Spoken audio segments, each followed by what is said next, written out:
Hey man, how's it going? Who are you? We used to go to school together, don't you remember? Yeah, that's what it's like at a big school. If you ever plan on transferring to a big high school, just think about that.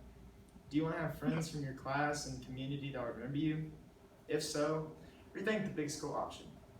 Big schools are thought to be better than small ones, but that's wrong. I'm going to talk to you about sports in small schools, the family and friends you create, and the education you gain. Sports in a small town is one of the most fun and best things you can do in high school. If you want to be part of the team, be part of the team. It doesn't matter your size. If you have the heart to play, play. When you get to play, you're in front of a passionate town. The stands are full of people who are excited to see you play and care for you. The small town can be so passionate sometimes that they'll raise money for new uniforms, special trips, and just simply for charity. After you graduate high school, and a few years later, you'll be able to come back to that town and have some of the same friends and family you had when you left. There's no doubt the town will remember you. Sports isn't anything without the people in the stands. Moving to a big school can be kind of hard when it comes to making friends. But at a small school, people welcome you and want to be friends with you. I know from experience. It's almost like adding a little puppy to a new family. They just swarm you. A lot of the time, your new friends' parents end up kind of like being your backup parents. The community is like your backup family. Everyone knows you and cares for you in some way. Most of the time, they want to see you succeed in the future you pursue. The people in small towns are great, but what was taught to them?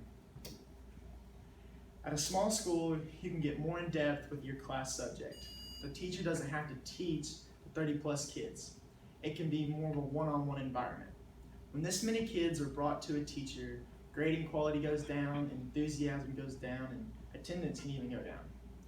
Just because it's a small school doesn't mean the education is any different. Many doctors and scientists have graduated from small schools. From Velma Elma, a little 1A school, we've had 3 students heading to OU for their doctorates and some headed to OSU along agricultural lines. Let me remind you, there was just 20 kids in this class of 2019. For these kids to get where they were going, they had a counselor that cared for them and got them where they needed to be. At a large school, some kids will never even see their counselor and have no idea what possible opportunities in sports there is, or in school there is. Sports, family, and education, isn't that what you want growing up? Small schools have what bigger schools can't give you. To a big school, you're just another kid, and at a small school, they care about each and every one of us. I've talked about sports in small schools, family and friends you'll create, and the education you gain. Wrong is all I gotta say when people say small schools are bad. Do you want it to be just another kid, or do you want to be part of some caring hands?